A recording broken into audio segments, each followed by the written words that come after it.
अस्सलाम वालेकुम बच्चों, कैसे हैं आप सब। उम्मीद है आप सब अच्छे होंगे। आज हम लोग आपके हिस्ट्री का पहला चैप्टर जो है उसके बारे में डिस्कशन करेंगे। ये चैप्टर आपको जूम मीटिंग ऐप के ज़रिए पहले पढ़ाया जा चुका है। इसके नोट्स भी मैंने आपको ग्रुप में भेज दिए थे, पर क्योंकि बहुत सारे बच्चों ने जूम मीटिंग ऐप अभी क्लास अटेंड नहीं किया है, इसलिए मैं ये एक वीडियो बना के डाल रही हूँ ताकि आप लोग वीडियो को देखकर अपने फर्स्ट चैप्टर को ईजिली समझ सके, आपको कुछ आइडिया हो सके कि उस चैप्टर में है क्या। तो बेसिकली आपको जो पहला चैप्टर है हिस्ट्री का, वो गांधी जी और उनके मूवमेंट्स के बारे में है। ठीक है, जब जैसा कि आपको पता होगा कि पहले आज़ादी से पहले 1947 से पहले हमारे मुल्क के ऊपर अंग्रेज़ों का राज था।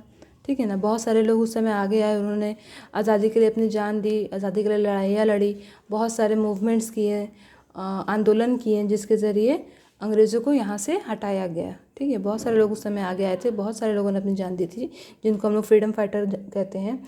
तो उनमें सबसे ज़्यादा नाम, जो सबसे ऊंचा जो दर्जा एक तरह से बोला जाएगा, वो महात्मा गांधी का है। ठीक है ना, महात्मा गांधी को हम लोग बापू के नाम से जानते हैं, the father of our nation. उनको हमारा राष्ट्रपिता माना जाता है, क्योंकि उन्होंने उस समय में अपनी पूरी लाइफ हमारे मुल्क को आज़ादी दिलाने में खर्च कर दी, बिना लड़ाई झगड़ा किए। ठीक है, महात्मा गांधी जो थे वो अहिंसावादी थे। अहिंसा का मतलब होता है, हिंसा का मतलब होता है मारपीट, तो अहिंसा का मतलब होता है मारपीट ना करना। तो महात्मा गांधी ने बिना लड़ाई झगड़ा किए, सिर्फ अपने मूवमेंट्स के ज़रिए, अपने आंदोलन के ज़रिए सारे अंग्रेज़ों को हमारे मुल्क से हटा दिया था। इसलिए आज तक हम लोग उनको याद करते हैं। हमारे, आपने देखा होगा उनके बर्थडे पे हम लोगों को छुट्टी दी जाती है, आप लोगों को छुट्टी दी जाती है। उसके अलावा हमारे देश में जो करेंसी है, जो नोट हम लोग देखते हैं, उनमें हर नोट में, चाहे वो 2 रुपये से लेकर 2000 तक का हो, आपको उसमें गांधी जी की फ़ोटो दिखेगी, क्योंकि उन्होंने अपना पूरी लाइफ हमारे देश को आज़ादी दिलाने में खर्च कर दी, और उनको हम लोग आज तक बहुत इज्जत देते हैं। तो ये जो चैप्टर है उन्हीं के बारे में है। तो चलिए हम लोग स्टार्ट करते हैं। गांधी जी का पूरा नाम क्या था, आपको पता होगा। गांधी जी का पूरा नाम था मोहनदास करमचंद गांधी। गांधी जी का पूरा नाम क्या था, मोहनदास करमचंद गांधी। ठीक है, इनकी पैदाइश जो है वो 2 अक्टूबर 1869 को गुजरात के पोरबंदर में हुई थी। गुजरात में एक इलाका, एक जगह है जिसका नाम पोरबंदर है। पोरबंदर में गांधी जी की पैदाइश हुई थी। कब? 2 अक्टूबर 1869 में। ठीक है, और फिर उसके बाद उनकी जो शादी है, अब जैसे कि पहले पता है कि पहले कम एज में शादी करा दी जाती थी, तो गांधी जी की शादी 1882 में कस्तूरबा जी से की गई थी। कस्तूरबा उनकी वाइफ का नाम था। उनकी शादी कब हुई थी? 1882, 1882 में। ठीक है, फिर शादी के बाद गांधी जी रुके नहीं, वो अपनी आगे की पढ़ाई करने के लिए इंग्लैंड चले गए थे। तो वो इंग्लैंड कब गए थे, देखिए वो भी डेट आपको यहाँ पे दिया गया। आपको ये डेट मैंने भेजा है फ़ोटो, आप ये सारे इंपॉर्टेंट डेट्स को अपनी कॉपी में लिखेंगे, क्योंकि आपको हिस्ट्री में डेट्स का ही सारा खेल होता है। डेट्स आपको याद रखने होते हैं, तो आप डेट्स को लिख लेंगे ताकि आपको प्रॉब्लम ना हो। तो गांधी जी 1888 में इंग्लैंड गए थे, क्या अपनी आगे की पढ़ाई। आपको पता होगा गांधी जी क्वालिफिकेशन से, पेशे से एक वकील थे। ठीक है ना, पहले आज़ादी की लड़ाई लड़ने से पहले वो एक वकील बने थे, वो वकालत पढ़ी थी उन्होंने। तो वो अपनी वकालत की पढ़ाई करने के लिए कहाँ गए थे? इंग्लैंड गए थे 1888 में। वकालत की पढ़ाई करने के बाद गांधी जी 1891 में इंडिया वापस आ गए, और उसके बाद उन्होंने यहाँ मुंबई और राजकोट से अपना क्या बोलते हैं उसको, वकालत का प्रैक्टिस शुरू किया था। ठीक है, वकालत का प्रैक्टिस उन्होंने कब शुरू किया? 1891 में। एक बार की बात है कि जब ये यहाँ पे वकालत कर रहे थे, उसका प्रैक्टिस कर रहे थे, तो साउथ अफ्रीका के एक बिजनेसमैन थे, दादा अब्दुल्ला। ठीक है, दादा अब्दुल्ला जी ने अपना एक केस लड़ने के लिए महात्मा गांधी को साउथ अफ्रीका बुलवाया। ठीक है, ये क्वेश्चन आता है, आप ध्यान में रखेंगे कि महात्मा गांधी को साउथ अफ्रीका किसने बुलवाया था? तो दादा अब्दुल्ला, ये उनका नाम था, दादा अब्दुल्ला। वो एक बिजनेसमैन थे, उन्होंने कोई केस लड़ने के लिए गांधी जी को साउथ अफ्रीका बुलवाया। गांधी जी वहाँ गए। गांधी जी जब वहाँ गए, तब फिर उन्होंने देखा वहाँ जाके कि वहाँ की जो सरकार है, जो साउथ अफ्रीका की सरकार है, वो वहाँ पे रहने वाले हिंदुस्तानियों के साथ बहुत जुल्म कर रही है, बहुत उनके साथ नाइंसाफ़ी कर रही है। तो वो जब वहाँ पे देखे, वो वहाँ गए, तो क्योंकि ये इंडिया से गए थे, तो सबसे पहले इनको बहुत सारे प्रॉब्लम्स का फेस करना पड़ा। वहाँ जाने के बाद इनको होटल्स में रूम नहीं मिल रहे थे, वहाँ के होटल में इनको रूम नहीं दिया जा रहा था महात्मा गांधी जी को। उसके बाद अगर ये जब कोर्ट में केस लड़ने जाते थे, तो महात्मा गांधी को बोलते थे कि आप अपनी पगड़ी बाहर उतार के जाइए, आप कोर्ट के अंदर पगड़ी पहन के नहीं जा सकते, सिर्फ कि महात्मा गांधी इंडिया से थे, वो हिंदुस्तानी थे, इसलिए वो लोग हिंदुस्तानियों के साथ बहुत सारा तरह का भेदभाव वहाँ पे करते थे। ये हुआ जो महात्मा गांधी के साथ वहाँ पे हुआ था। और पहले से वहाँ साउथ अफ्रीका में महात्मा गांधी के जाने से पहले से बहुत सारे ऐसे कानून बनाए गए थे जो सिर्फ हिंदुस्तानियों पे लागू होते थे। अंग्रेज़ों पे इसका कोई ये नहीं था, कोई जोर नहीं था। हिंदुस्तानियों के लिए अलग कानून बनाए गए थे। जैसे कि मान लो कि आप इसके बारे में हम लोग थोड़ा बात कर लेते हैं कि वहाँ पे हिंदुस्तानियों के साथ क्या क्या जुल्म किया जाता था। तो सबसे पहले आप ये याद रखिए कि साउथ अफ्रीका में हिंदुस्तानियों को वहाँ जो इंडियन रहते थे उन लोगों को वोट देने की आज़ादी नहीं थी। ठीक है, साउथ अफ्रीका में रहने वाले सारे इंडियंस को वोट देने की आज़ादी नहीं थी, उनको वोट देना अलाउ नहीं था वहाँ पे। उसके बाद अगर कोई वोट देना चाहता, अगर कोई इंडियन वोट देना चाहता था तो उसको साउथ अफ्रीका की गवर्नमेंट को टैक्स देना पड़ता था। वोट देने के लिए उनको टैक्स देना पड़ता था। ये भी एक नाइंसाफ़ी वाली बात है। भाई हम जहाँ के बाशिंदे, हम जहाँ पे रह रहे हैं तो हम वहाँ पे वोट क्यों नहीं डाल सकते, लेकिन वहाँ पे इंडियंस को वोट देना अलाउ नहीं था। उसके अलावा और क्या करते थे वो लोग, साउथ अफ्रीका के गवर्नमेंट ने क्या रूल बनाया हुआ था कि इंडियन जो थे, जो जितने भी हिंदुस्तानी लोग वहाँ रहते थे उनको कूली बोल के बुलाया जाता था। उनका नाम वहाँ पे क्या रखा गया था, कूली। चाहे वो जितना भी बड़ा बिजनेसमैन हो, इंडिया का जितना भी बड़ा बिजनेसमैन हो, उसको वो वहाँ के लोग, वहाँ के साउथ अफ्रीका के जो अंग्रेज़ लोग थे, ब्रिटिश जो भी वहाँ पे रहते थे, वो उनको कूली बोल के बुलाते थे। मतलब कि इंडिया वालों की कोई इज्जत नहीं थी वहाँ पे। उसके अलावा एक और रूल ये था, एक अजीबोगरीब रूल था कि रात के 9 बजे के बाद इंडिया के लोगों को, हिंदुस्तानियों को अपने घर से बाहर निकलना अलाउड नहीं था। मतलब कि 9 बजे के बाद वो लोग किसी भी काम से सड़क पर यहाँ वहाँ नहीं जा सकते हैं। 9 बजे के बाद उनको अपने घर पे ही रहना है। ये भी एक अजीबोगरीब बात हो गई। अब किसी घर में कोई इमरजेंसी होगा तो क्या वो नहीं जाएगा, लेकिन वहाँ पे अलाउ नहीं था। 9 बजे के बाद उनको अपने हिंदुस्तानियों को अपने घर पे रहना, वो लोग बाहर रोड पे नहीं घूम सकते। ऐसा साउथ अफ्रीका का नियम था। उसके अलावा एक और नियम क्या था कि हिंदुस्तानियों को रहने के लिए जंगल और पहाड़ी इलाकों वाला साइड एरिया दिया जाता था।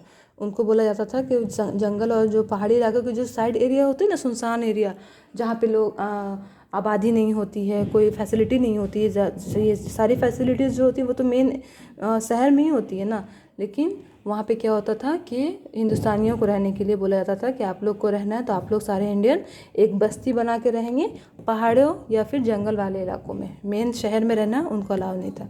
उसके अलावा एक और नियम था कि जो भी इंडियन है वो लोग फर्स्ट क्लास या सेकंड क्लास में सफ़र नहीं कर सकते। फर्स्ट क्लास या सेकंड क्लास मतलब आप लोग जानते होंगे, ट्रेन में जब हम लोग सफ़र करते हैं तो जो अभी हम लोग क्या बोलेंगे उसको, एसी बोगी होता है ना, एसी या फिर रिजर्वेशन, उसको फर्स्ट क्लास और सेकंड क्लास बोलेंगे।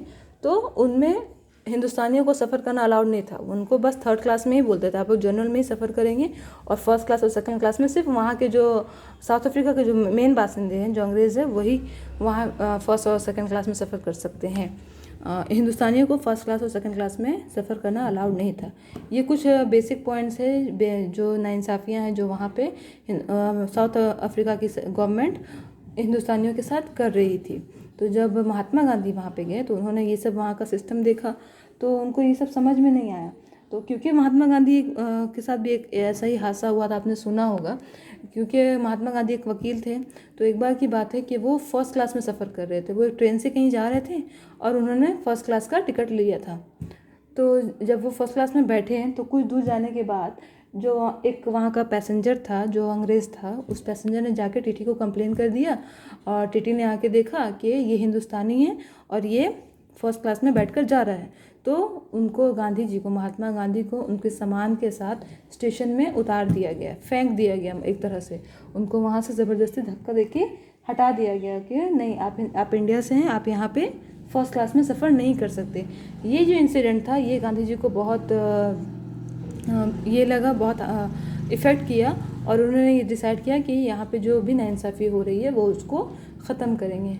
उसके बाद फिर महात्मा गांधी ने साउथ अफ्रीका में मूवमेंट स्टार्ट किया, ठीक है ना। उन्होंने वहाँ की गवर्नमेंट के ख़िलाफ़, वहाँ की सरकार के ख़िलाफ़ मूवमेंट स्टार्ट किया। उन्होंने एक कमेटी बनाई जिसका नाम था नेटल कांग्रेस कमेटी।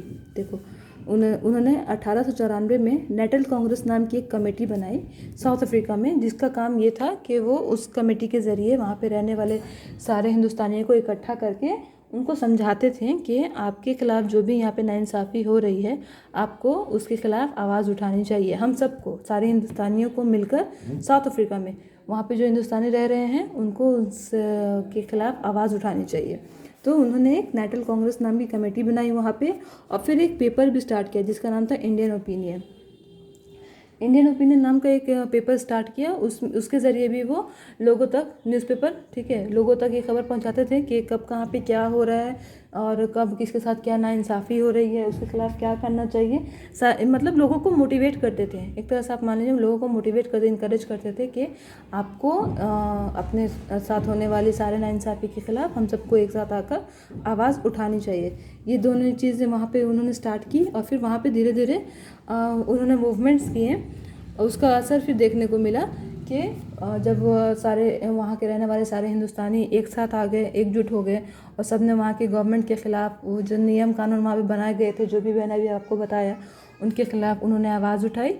तो फिर क्या हुआ कि बहुत टाइम के बाद, बहुत मेहनत करने के बाद, बहुत सारे मूवमेंट्स करने के बाद, आंदोलन करने के बाद वहाँ की गवर्नमेंट ने अपने कानून में कुछ चेंजेस लाए थे। जो ये सब बेतुके जो कानून बनाए हुए थे ना इंडियंस के ख़िलाफ़, उन सबको वहाँ से हटाया गया और नए कानून बनाए गए जिसमें कि वहाँ पे रहने वाले, साउथ अफ्रीका में रहने वाले सभी कंट्री के लोगों को इक्वल राइट्स दिए गए, इक्वल हक दिए गए, ताकि चाहे वो इंडिया से हो या फिर वो किसी और कंट्री से हो, जो वहाँ पे रह रहा है तो कानून जो वहाँ का बनेगा वो सबके लिए इक्वल रहेगा। इंडिया के लिए अलग और वहाँ साउथ अफ्रीका के लोगों के लिए अलग, ऐसा नहीं होगा। तो वहाँ पे उन्होंने, महात्मा गांधी ने अपने मूवमेंट्स के ज़रिए वहाँ पे हो रहे सारे नाइंसाफ़ियों को ख़त्म कराया, और उसके बाद वो 19 जनवरी 1915 को इंडिया वापस आ गए। ठीक है ना। देखिए वो कब गए थे, वो गए थे 1991 में अपनी पढ़ाई पूरी करने के बाद, प्रैक्टिस स्टार्ट करने के बाद कुछ दिन के बाद वो वहाँ गए थे, और फिर वहाँ पे 2-3 साल रहकर सारे मूवमेंट्स करने के बाद, वहाँ के कानून में चेंजेस लाने के बाद 1891 में गए थे ना, 1891 में वो गए थे। 1894 में उन्होंने कांग्रेस कमेटी बनाई थी, और इसके बाद फिर 1915 को वो वापस आए थे। देखिए कितने साल वहाँ रहने के बाद फिर वो 1915 को वापस आए थे। और यहाँ आने के बाद, जब यहाँ आने के बाद उन्होंने फिर यहाँ भी देखा कि यहाँ भी जो ब्रिटिश गवर्नमेंट है वो बहुत सारे नाइंसाफ़ियाँ कर रही है, तो उन्होंने डिसाइड कर लिया कि नहीं, मैं जो इससे वहाँ पे मैंने हिंदुस्तानियों को न्याय दिलवाया, इंसाफ दिलवाया है, मैं यहाँ पे भी अपने मुल्क के लोगों के लिए ऐसा ही काम करूँगा। उसके बाद उन्होंने वकालत छोड़ दी और फिर देश में मुल्क की आज़ादी के काम के लिए वो लग गए। यहाँ पे आने के बाद उन्होंने जब अपना पॉलिटिकल सफ़र स्टार्ट किया, यहाँ की आज़ादी का सफ़र स्टार्ट किया, तो उन्होंने गोपाल कृष्ण गोखले को अपना गुरु माना था, अपना उस्ताद माना था, पॉलिटिकल उस्ताद माना था। उन्हीं के बताए हुए रास्तों पे, उन्हीं के रूल्स पे वो आगे बढ़ते गए महात्मा गांधी, और फिर वो उन्होंने देश को, मुल्क को आज़ादी दिलवाई थी। ठीक है। और जब वो इंडिया वापस आए थे, इंडिया वापस आने के बाद वो, जब उनकी जो साउथ अफ्रीका में वो काम करके आए थे, वहाँ के लोगों को इंसाफ दिलवा के आए थे, वो बात यहाँ ऑलरेडी फैल चुकी थी इंडिया में। तो बहुत सारे लोगों ने महात्मा गांधी को बहुत पसंद किया कि इन्होंने बिना लड़ाई झगड़े किए हिंदुस्तानियों के खिलाफ जो भी किया जा रहा था उस मुल्क में, सबको ख़त्म करवा दिया है। तो महात्मा गांधी को सब बहुत पसंद करने लगे। और उसी समय में जब वो इंडिया वापस आए, तो उनका साउथ अफ्रीका का कामयाबी को देखते हुए रविंद्रनाथ ठाकुर जी ने उनको महात्मा का नाम दिया था। ठीक है। उनका नाम क्या था? मोहनदास करमचंद गांधी। लेकिन साउथ अफ्रीका की कामयाबी के बाद रविंद्रनाथ ठाकुर ने उनको महात्मा का नाम दिया कि ये महान आदमी है, इन्होंने बिना किसी स्वार्थ के, बिना किसी मतलब के, बिना किसी लालच के हिंदुस्तानियों के लिए उस मुल्क में, साउथ अफ्रीका में इतना बड़ा काम किया है, इसलिए उन्होंने उनको महात्मा का नाम दिया था। ये क्वेश्चन आता है कि गांधी जी को महात्मा का नाम किसने दिया था, तो आप याद रखेंगे गांधी जी को महात्मा का नाम रविंद्रनाथ ठाकुर ने दिया था। ठीक है। उसके बाद यहाँ पे क्या हुआ था, देखिए उसके बाद 1916 में गांधी जी ने अहमदाबाद के साबरमती इलाके में, साबरमती एक नदी का नाम है, उसके बगल, उसके आसपास के इलाके में, उसके किनारे पे एक आश्रम बनवाया था। 1916 में गांधी जी ने अहमदाबाद के साबरमती के किनारे एक आश्रम बनवाया, और फिर वहाँ पे वो अपने ये फ्रीडम फाइटर्स के साथ बातचीत करते या मीटिंग करते, जो भी वगैरह वहाँ पे करने लगे उस आश्रम में। उसके बाद फिर क्या हुआ, देखिए कि वहाँ पे कुछ टाइम, ये इम्पोर्टेंट थिंग्स मैं आपको बता रही हूँ। यहाँ आने के बाद गांधी जी ने जो पहला मूवमेंट किया था, ठीक है, इंडिया आने के बाद सबसे पहला उन्होंने जो मूवमेंट किया था, जो आंदोलन किया था, उसका नाम था चंपारण मूवमेंट। ठीक है। चंपारण मूवमेंट, ये इसके बाद ये सारे गांधी जी का जो इंसिडेंट हुआ वो मैंने आपको बता दिया। इसके बाद अलग अलग मूवमेंट्स के बारे में है। चंपारण मूवमेंट हो गया, खेड़ा मूवमेंट है, उसके बाद कपड़ा का मिल वाला एक, अहमदाबाद का मिल वाला एक मूवमेंट है, फिर रॉलेट एक्ट है। ये सब हम लोग नेक्स्ट क्लास में डिस्कस करेंगे। अभी हम ये तक रहने देते हैं कि यहाँ इंडिया आने के बाद जब वो इंडिया वापस आए तो उनको महात्मा का नाम दिया गया। 1916 में उन्होंने एक आश्रम शुरू किया और फिर यहाँ पे आने के बाद उनका सबसे पहला मूवमेंट जो उन्होंने किया था वो था चंपारण मूवमेंट। चंपारण मूवमेंट के बारे में डिटेल में और उसके अलावा और उन्होंने कौन कौन से मूवमेंट किए थे उसके बारे में हम लोग नेक्स्ट क्लास में बात करेंगे। उम्मीद है अभी तक आपको ये समझ में आया होगा। इस नोट्स को आप लोग पढ़ेंगे, इसके फ़ोटो मैंने आपको ऑलरेडी सेंड कर दिया है, पढ़िएगा और पढ़ के समझने की कोशिश कीजिएगा। थैंक यू, अल्लाह हाफिज़।